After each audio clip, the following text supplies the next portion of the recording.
mana isan'andro fandaharana tolotry ny fikambanan'ny mpiara-mamaky ny baiboly eto Madagasikara.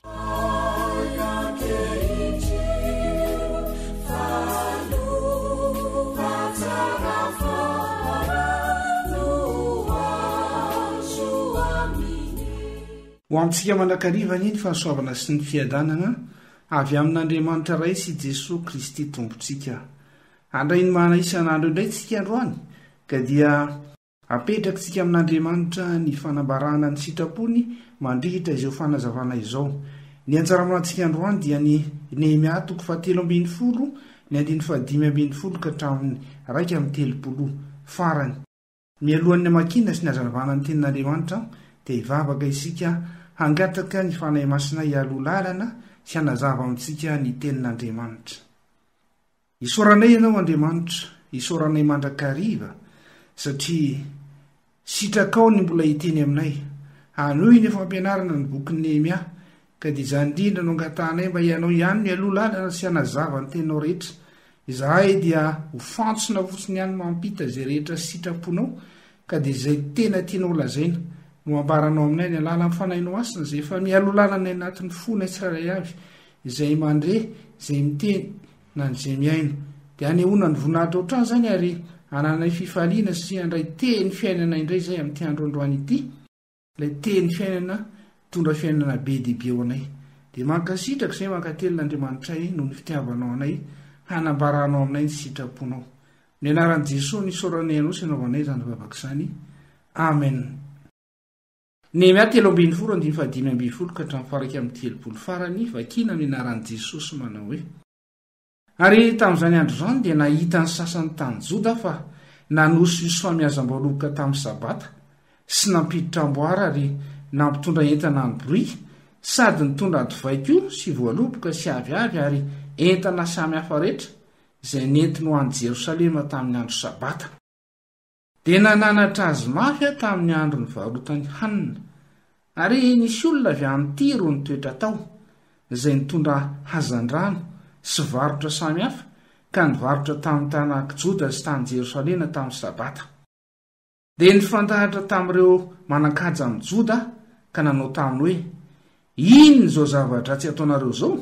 Dia mandoto ny andro sabata ianareo? Tsy nanao toy izao fa ny razanareo ka dia nahatra an'Andriamanitsika amin'ity tanàna ity izao loza rehetra izao. Fa ianareo izao dia efa mampitombo ny fahatezerana amin'ny rehitra izay miatra amin'ny Israely antotonareo ny sabata. Ary raha voamaloko ny vavahadin'i Jerosalema talohan'ny sabata dia nasaiky no hidina ny vavahady ka tsy navelako voana mandra-pahatapitry ny sabata. Ary notendreko ny zatoviko sasany hiambina teo am-bavahady mba tsy hampidirana entana amin'ny andro sabata. Ka dia nahandro teo ivelan'i Jerosalema indray mandeha na indroa ny mpandratso sy ny mpivarotra zavatra samy hafa. Dia nananatra azy mafy ka nanao taminy hoe: nahoana nareo ny mahandro eto amin'ny ilany manda? Raha mbola manao izany indray ianareo dia ho samboriko. Koa tamin'izany andro izany dia tsy tonga tamin'ny sabata intsony izy. Ary ny Levita dia nasaiky nanadio ny tenany ka ho avy hiambina eo am-bavahady mba hanamasinany ny andro sabata. Tsarovy ano izany koa ry Andriamanitra ary hiantrao aho araka ny haben'ny famindramponao. Ary tamin'izany andro izany dia hitako ny jiosy izay efa nanambato vehivavy avy any Asidoda sy Amona sy Moaba. Ary ny atsasaky ny zanany dia nanao tenin'ny Asdodita fa tsy nahiteny jiosy fa nanaraka ny fiteniny avy isam-pirenena izy. Dia nifantahatra taminy ka nanozona azy ary namely ny sasa sy nandrompotra ny volony. Da nampiainiana azy tamin'ny Andriamanitra hoe: aza manome ny zanakareo vavy ho vadiny zanany lahy, ary iza maka ny zanany vavy ho vadiny zanakareo lahy na ho vadinareo. Tsy izany va ny nanontany Solomona mpanjakan'i Israely?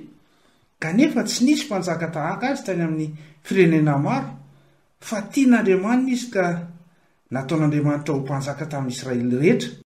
Kanefa na dia izy aza dia nampanontay ny vehivavy hafa firenena. Koa mety va raha ianareo no rehefa manao izao ratsy lehibe rehetra izao ka manota amin'Andriamanitsika amin'ny akanareo vehivavy hafa firenena ho vadinareo? Ary vinantony Sanimbala horonita ny anankiray tamin'ny zanaky Joriada, zanaky Eliasiba fisorona be, ka dia noroahiko nala teo amiko izy. Tsarovy ireo ry Andriamanitro noho ny nandotoan'ny fisoronana, eny ny faneken'ny fisoronana sy ny Levita. Toy izany nanadio ako azy ho afaka tamin'ny olona hafa firenena rehetra, sy nanendreko ny anjara raharaha ny fisorona sy ny Levita samy ho amin'ny raharahany avy, ary ny amin'ny fanaterana ny kitay hazo tamin'izay fotoan'androny sy ny voaloham-bokatra. Tsarovy aho ka aso avy ry Andriamanitro. Amen. Ray masinao manamasinana amin'ny fahamarinana, ny teninao no fahamarinana.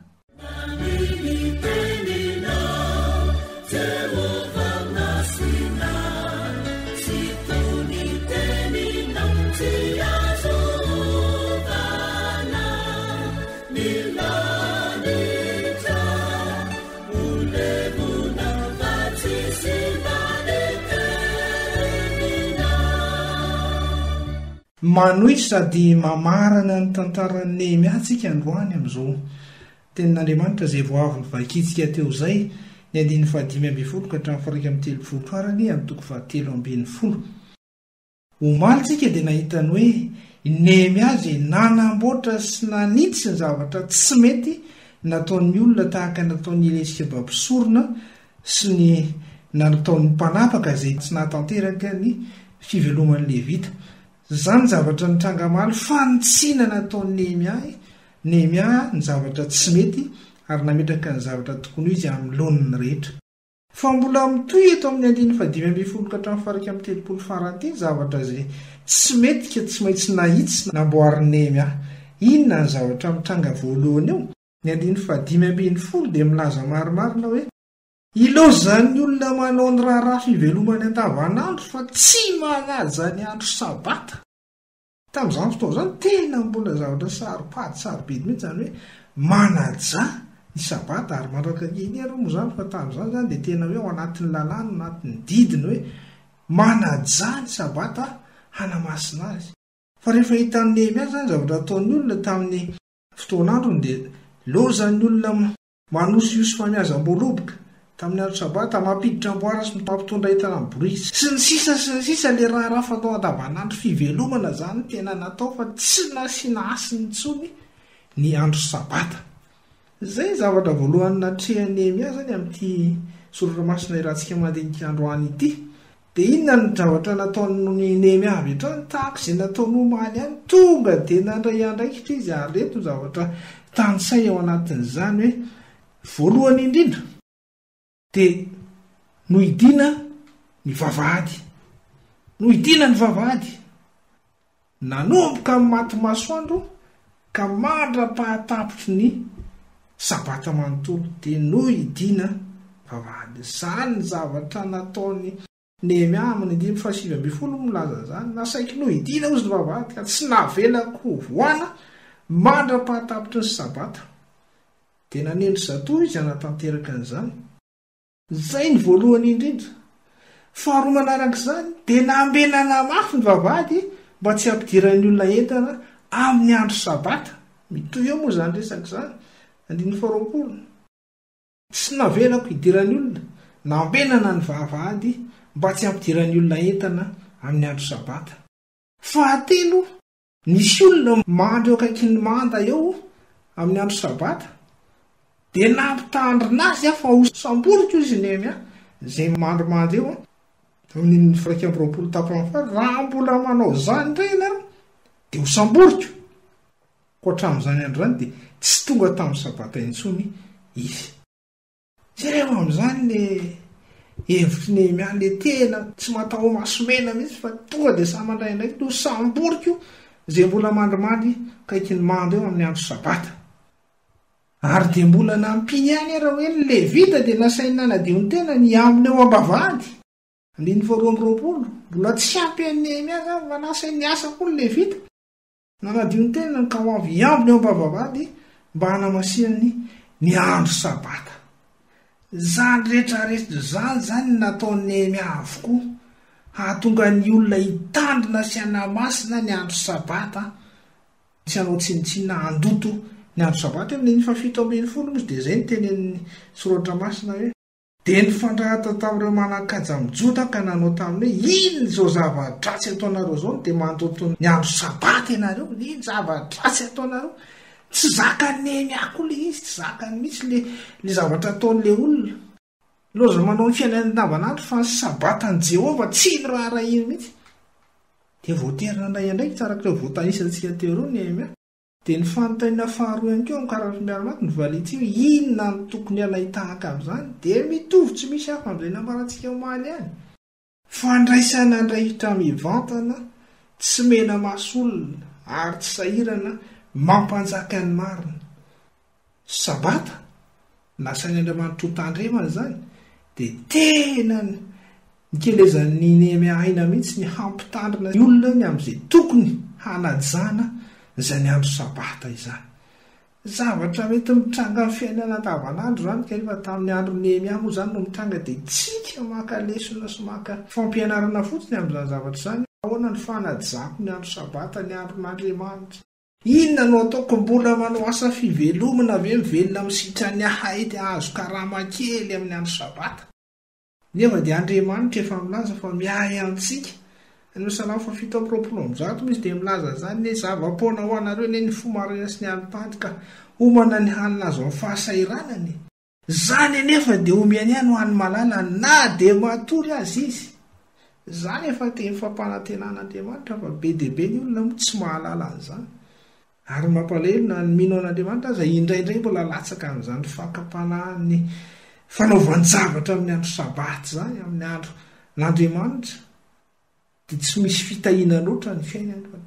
Misy fahasairanana mandrakariva satria nahoana, satria ny andron'Andriamanitra ihany koa raha mbola angalarina anaovana zavatra hafa iainana fivelomana andavanandro. Dia mampianatra antsika izany tantaran'ny Nehemia izany, tandrina sy anao zava-dehibe anamasina ny andro sabata, fa ny fanaovana zavatra hafa ankoatran'izany dia tena fanaovana ratsy eo anatrehan'Andriamanitra. Izay zavatra voalohany ambaran'ity andalatsoratra masina ny arahantsika namaky ity. Fa ny andarana faharoa manomboka amin'ny 7:20 dia tena zava-dehibe ary tena zavatra nampitandreman'Andriamanitra mihitsy. Tamin'izany andro izany dia hitako nisy Jiosy efa nanambady vehivavy avy any Asdoda sy Amona sy Moaba. Fanambadiana jentilisa, fanambadiana hafa firenena izay tena efa nampitandreman'Andriamanitra. Hatrany amin'ny andron'ny Exodus sy ny Deutéronomie dia efa nampitandren'Andriamanitra hoe tsy mahazo manambady hafa firenena ny zanak'Israely. Fa eto dia hitan'ny Nehemia mihitsy Jiosy nanambady vehivavy avy any Asdoda sy Amona ary Moaba. Ny Amona sy Moaba izany efa hitantsika teo aloha hoe tsy mahazo miditra ny fiangonan'Andriamanitra mandrakizay. Dia ahoana moa no ahafahanao sy tokony hanambadiana kanefa dia izany ny zavatra nitranga hitan'ny Nehemia. Izany ny tena loza eto amin'ity tantara ity, ary ny tena loza amin'izy dia zanaky ny mpanompon'Andriamanitra, zanaky ny mpisorona be mihitsy ny manatanteraka n'izany zavatra izany. Dia inona no nitranga rehefa avy eo? Ny antsasaky ny zanany dia nanao teny Asdodita fa tsy nahiteny Jiosy intsony, efa nivadika jentilisa izany ny dikan'izany. Tafavadika jentilisa tanteraka tsy nahiteny Jiosy intsony. Ka rehefa tsy mahiteny Jiosy moa dia efa tsy Jiosy ange izany. Fa safihotra ny jentilisa no natanjaka kokoa dia lasa jentilisa izany dia vahoaka an'Andriamanitra. Izany zavatra nitranga. Ary eo indrindra ny tena hitenenan'ny Nehemia, natezitra be an'i Nehemia. Izao no 5:20 dia nifantahatra taminy ka nanozona azy ary namelony ny sasany izy sy nandropotra ny volony. Lasa nampiasa eritreritra mihitsy Nehemia raha izany tantara izany. Niteny izy, nifantahatra tamin'ireo izy dia tena lasa nanozona mihitsy. Efa zavatra lalina be mihitsy nge ilay olona izany matoa tonga avy hoe fanozolana izany. Ary ohatry ny mandeha ho azy ihany satria zavatra efa nambaran'Andriamanitra be dia be maro be izany hatreny amin'ny tany fotoanandro taloha tany. Fa saingy mbola miditra amin'izany lalana izany ny olona, ny Jiosy moa izany mpanompon'Andriamanitra. Dia eto no ampatsiahivan'ny Nehemia ny 5:20 hoe tsy izany va ny namitany Solomona mpanjaka Israely, kanefa tsy nisy mpanjaka tahaka azy tany amin'ny firenena maro fa tian'Andriamanitra izy. fa izy nanambady vehivavy hafa firenena dia nampoantaindreny vehivavy izy tatioriny tantara eny amin'ny mpantsaka voalohany toko faraka ambin'ny folo no misy an'izany tantara Solomona nanambady vehivavy hafa firenena zany. Tsy nisy mpanjaka endry tahaka ny Solomona teto ambonin'ny tany raha ny tantara. Fa i Solomona rehefa nambady vehivavy hafa firenena zany hoe jentilisa mpanompo sapy dia voatarika ao amin'izany fanompo-tsapo zany. Ratsy fiafary Solomona. Zany tsy nety amin'ny Nehemia mihitsy ary tena nahatezitra azy hoe nanozona an'ilay toloreto Nehemia ny teny mafy azy ary nandropotra ny volony. Lasa nampiasa hery mihitsy Nehemia zany raha izany ny fitrangany. Omalitsika amin'ilay nahitan'ilay fiarahana sy fikambanana fotsiny tsotra izao mbola tsisy resaka fanambadiana dia efa nitenena Nehemia mafy fa eto zany dia mitranga ilay hoe tafalatsaka hatramin'ny firaisana fanambadiana many fanambadiana jentilisa ny zanak'Israely dia tena nahatezitra be mihitsy any Nehemia ary tsy azo atao mihitsy zany fa fady teo amin'ny zanak'Israely kanefa dia tanteraka eto zany zavatra mitranga. Ny testamenta vaovao dia mbola manamafy an'izany raha ho antsika ankehitriny. Raha resaka firaisana fotsiny ary tafapakatra ny fanambadiana zany raha ny Korintiana faharoa toko fahaenina andiny faha-efatra ambin'ny folo dia misy zavatra dimy be zao tenenina aza miray ziva hikambanana amin'ny tsy mino fa inona ny iraisan'ny fahamarinana sy ny tsy fahamarinana iraisan'ny Kristy sy Beliala inona ny iraisan'ny anjarany misy sy ny tsy mino sy ny sisa zavatra dimy be zao ambarany kanefa dia mbola misy misisika amin'izany ny olona. Aza mety asiana ziva tsy antonina ny hikambanana amin'ny tsy mino fa inona ny iraisan'ny fahamarinana sy ny fahotana zay ny fampitana voalohany. Aiza ny iraisan' izany fahamarinana sy fahotana tsy afaka mikambana mihitsy zany. Faharoa, inona ny iraisan'ny iombonan'ny mazava sy ny maizina zero zany zavatra tsy afaka miaraka mifanohitra tanteraka. Fahatelo, inona ny fanarahan'ny Kristy sy Beliala Kristy Andriamanitra Beliala sampy ahoana ny ampiray an'izany. Ny ray mino ny ray tsy mino tafaraka ao anatin'ny fiarahamonina na ny fanambadiana zavatra tsy afaka hiaraka mihitsy. Inona ny iraisan'ny anjarany mino sy ny tsy mino zava ho azy no ny ray mino ny ray tsy mino ahoana moa ny iraisan'ny anjara amin'izany.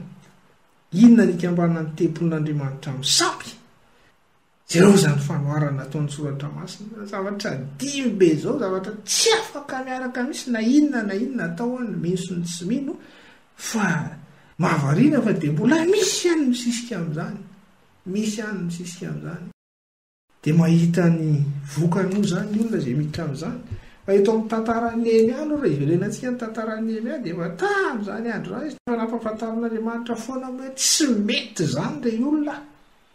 Tsy afaka mifangaro amin'ny jentilisa ny zanak'Andriamanitra voafidin'Andriamanitra. Ratsy lehibe zany. Zany ny andiny fa 720. Koa mety fa raha ianareo no rehefa manao zao ratsy lehibe rehetra zao ka manota amin'Andriamantsika amin'ny akanareo vehivavy hafa firenena ho vadinareo. Ratsy lehibe zany eo anatrehan'Andriamanitra. Ratsy lehibe. Dia mbola misy misisika amin'izany any ny olona. Izay no mahatsara ny famindrapon'Andriamanitra. Tsy takatry ny saina ny famindrapon'Andriamanitra. Tsy takatry ny saina ny fahalehibiazan'Andriamanitra. Tsy takatry ny saina ny fahasoavan'Andriamanitra. Faharetan'Andriamanitra. Dia mbola misisika amin'izany any ny olona. Ary ny tena mahaloza azy dia hoe voalazika teo aloha teo ihany hoe ilay zanaka mitsorona be mihitsy ny tafalatsaka amin'izany fanambadiana hafa firenena zany. Dia izany no lazan'ilay ny 720 manao hoe nivonatony Sanibala Horonita ny anankiray tamin'ny zanak' Joiada zanak' Eliasiba mpisorona be. Sany zavatra mitranga. Ka inona no nataon'ny Nehemia dia noroahiko ala teto teo amiko izy. Noroahiko izay Nehemia. Tsy zaka Nehemia mihitsy ilay zavatra. Mazava moa zany satria zavatra efa nambaran'Andriamanitra ie. Ahoana moa no azakany an'izany? Efa ratsy lehibe zany, efa nambara zany. Raha Solomona mpanjaka fotsiny dia rehefa antsika mpanjaka voalohany toko faraka ambin'ny folo andiny voalohany ka hatramin'ny faha-efatra io dia izany no ambaran'ny soratra masina hoe aza manambady hafa firenena, aza manambady vehivavy hafa fa hamily anao tokoa izy. Izao no teny soratra masina fa Solomona mpanjaka tia vehivavy maro hafa firenena fa tsy ilay zanakavavy Farao ihany. Dia vehivavy Moabita sy Amonita sy Edomita sy Sidoniana arety. Dia vehivavy avy amin'ny firenena izay nilazain'i Jehovah tamin'ny zanak'Israely hoe tsy hanambady azy ianareo ary izy tsy hanambady ianareo fampivilony fonareo anaraka ny Andriamanitra izy kanjo tamin'ireny raika tamin'ny fitiavan'ny Solomona. Le olona efa tenenina aza manambady an'ireo ianareo tsy anambady azy izy tsy anambady zanakareo va tamin'ireo ihany ny raika tamin'ny fitiavan'ny Solomona. Loza ke zany tsy hita tsony tsy hitan'Andriamanitra tsony zany fomba nazavana sy tenenana zany resaka zany fa mazavo zany any nisy isian'ny olona. Dia inona ny farany navilan'ireo vehivavy ireo ny fony Solomona nanompo sampy. Dia izay ny farany lesona kezabe ho antsika kehitriny zany indrindra ho an'ny taranaka kristianina izay tsy mbola tafiditra ao anatin'ny fanambadiana. Zareo tsara ngatao amin'Andriamanitra ilay vady tena saza, ilay vady tena mendrika, ilay vady farafakely mitovy aminao ny finoana. Zavatra efa ambaran'ny soratra masina zany. Fahamarinana tsy azo ivaloza zany hoe tsy afaka miaraka mihitsy na inona ho tenenina ny zanak'Andriamanitra sy ny zanaky ny maizina. Zany nambaran'ny Korintianina 2 teo. Ka raha mbola misisika amin'izany ny olona dia izay ainy amin'ny tsy fetezana ny farany tahaka ny tantaran'ny Solomona. Zavatra efa nitrango zany dia mila tandremana tsara, mila tandremana tsara ary mila entina mbavaka mandrakariva. Zany ny zavatra tantarain'ny bokin'ny Nehemia etoka dia inona ny fahamarinana ambaran'ny soratra masina indray satria izay koa ny fanontaniana mipetraka amin'ity tantaran'ny Nehemia ity. Ny fahamarinana dia izao raha resaka Nehemia amin'ny Nehemia rehefa ny olona ny matahotra an'Andriamanitra indrindrindrindra ny tompon'andraikitra tahaka ny Nehemia tsy matao masomena zany, tsy mena maso olona ary tsy sahirana mandray andraikitra fa tonga dia mandray andraikitra avy hatrany ary tsy miambaamba mihitsy fa tonga dia sa mandray andraikitra. Hitantsika izany omaly ary mitoy androany mamarina ny tantaran'ny Nehemia tsika amin'izao ty 7:20 fahamarinana goavana be zany. Ny tena mpanompon'Andriamanitra izay manana n'Andriamanitra, manana ny fanahy masina ao anatiny dia sahy mijoro amin'ny fahamarinana. Tsy azo zongozonina io na inona afaka mananatra olona, afaka mampianatra olona, nefa koa afaka tena manova zavatra mandray andraikitra tahaka nataon'ny Nehemia teo. Zany ny fahamarinana ary izay ny tenentsika hoe mila olona tahaka izany ny firenena, mila olona tahaka izany ny sehatra tsirairay avy amin'ny andraikitra eto amin'ny firenena tompona andraikitra aiza. Mila olona matahotra an'Andriamanitra ny firenena samy mandray andraikitra. Fa ankoatr'izany mila olona sahy mijoro amin'ny fahamarinana ary eny mananitra na dia ny mpanompon'Andriamanitra ary tahaka ny mpisorona izay resahana atao amin'ny tantara. Afaka mananatra, afaka mifandresy-lahatra amin'ny rehetrarehetra ny tompon'andraikitra izay matahotra an'Andriamanitra tahaka izany. Zany no ilaintsika. Ka isika isam-batan'olona no tokony hametra-pahantana hoe za manokana ve tahaka izany? Manahoana ny fiainako an'izany tenin'Andriamanitra eo amin'ny fiainan'ny fiarahamonina misy aho, manomboka ao amin'ny ankohonako, mipakany amin'ny fiarahamonina, mipakany amin'ny firenena mihitsy. Fa olona tahaka izany no isika no ilaina, olona tahaka izany no tsy ampy eto amin'ny firenena. Fa raha ampy izany, raha misy izany dia anjarantsika no mitonam-bavaka nisin'izany eo amin'ny tompon'andraikitra rehetra manodidina antsika. Fa raha izany no mitranga dia sitran'Andriamanitra ny tanitsika. Matoa tanitsika mbola tahaka izao dia mbola be dia be ny zavatra tsy milamina araka izany, mbola be dia be ary mbola mila zavatra fanamboarana be dia be manomboka ny amin'ny tompon'andraikitra io fa tsy any amin'ny olon-tsotra any. Ka dia izay no entina mibavaka mba ho feno Nehemia ny firenena malagasy dia olona matahotra an'Andriamanitra, tsy mena maso miteny ary sahy manova sy manamboatra ny zavatra tsy mety rehetrarehetra eo amin'ny fiarahamonina, na amin'ny lafiny ara-pitantana ara-panjakana zany na amin'ny lafiny ara-pivavahana. Rehefa tsy mety amboarina ary rehefa tsy tokony atao dia ajanona. Izany ny toe-panasy, toe-tsaina, toe-pon'ny tompon'andraikitra matahotra an'Andriamanitra iritsika ho betsaka eto amin'ny firenena. Zaho sy ianao no manomboka an'izany aloha fa tsy mijery ny olo-kafa ary efa mahavita an'izany tsika manitra an'izany ny hafa. Izany no etsika mbavaka mba hitombo eto amin'ny firenentsika ny olona tahaka izany. Jesosy Kristy dia efa naneon'izany ohatra zany amin'ny maha Jesosy azy rehefa zanak'Andriamanitra ny olona ozy dia maharesy zao tontolo zao zany ambarasoratra masina amin'ny epistiliny Jaona ny antony ny avian'i Jesosy Kristy dia ny andresy zao tontolo zao tontolo zao zay resana amin'izany moa dia ny faharatsiana rehetra ka raha tsy manana an' Jesosy Kristy ny olona tsy haharesy zao tontolo zao Jesosy Kristy efa nyteny hoe zay manana dia maharesy zao tontolo zao tsy zaho efa naharesy zao tontolo zao zavatra mitangy amin'izao tontolo zao dia reny faharatsiana samy hafa raitra tsy vita amin'ny olona mihitsy no mandresy azy fa ny fananana an' Jesosy ihany no vahaolana andresena zany ary Jesosy raha teo moa no teny an'izany aza matao hitanao zaho efa naharesy zao tontolo zao ka raha mino an' Jesosy ika dia mitahaka azy handresy an'izao tontolo zao koa fiaina eto ambonin'ny tany dia feno faharatsiana fa ny fananana an' Jesosy ny fiarana an' Jesosy no andresena n'ireny rehetrarehetra eny zany ny zavatra tokony hainantsika ankehitriny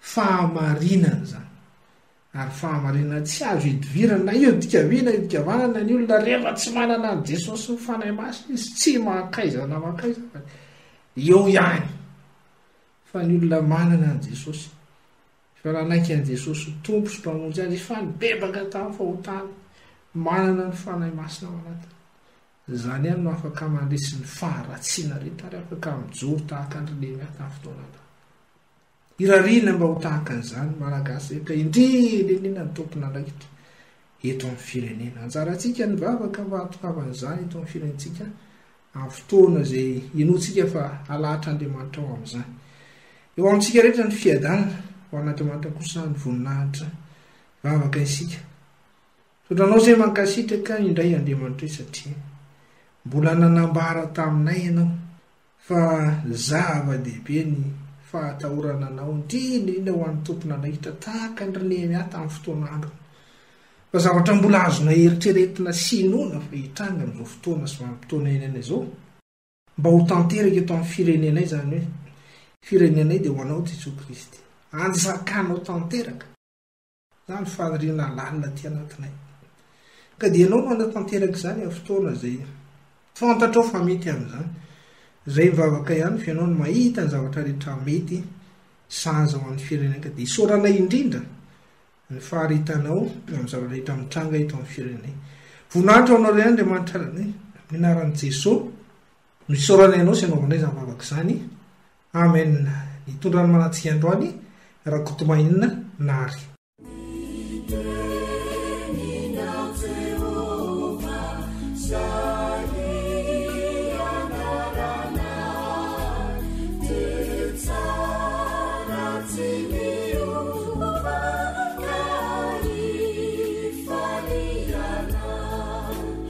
Mana isan'andro fandiniana sy fandalinana ny soratra masina atolotry ny fikambana ny mpiara-mamaky ny baiboly raha nahalinanao zany azo atao ny mividy CD izay afarana amin'ny fikambana mpiara-mamaky ny baiboly Totobato Ranavalona voalohany Antaninarenina.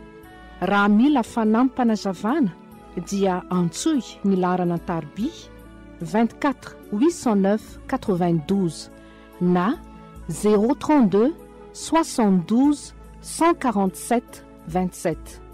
Ho anareo any amin'ny faritra kosa mifandraisa na manatona ny mpiandraikitry ny fikambanana any amin'ny faritra misy anareo.